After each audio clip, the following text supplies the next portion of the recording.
ছ্যাঁচর মুরগির বাচ্চা আছে। ছ্যাঁচর ছ্যাঁচর মুরগির বাচ্চা।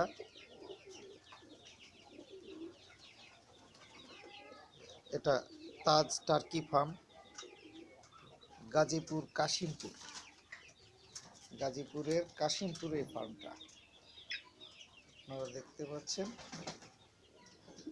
কিছু ছ্যাঁচর মুরগির বাচ্চা।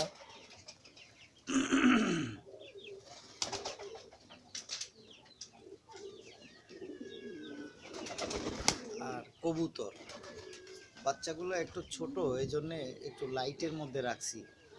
2-4 দিন রাখবো, এই 1 সপ্তাহ সর্বোচ্চ, তারপরে আর লাইটের দরকার হবে না।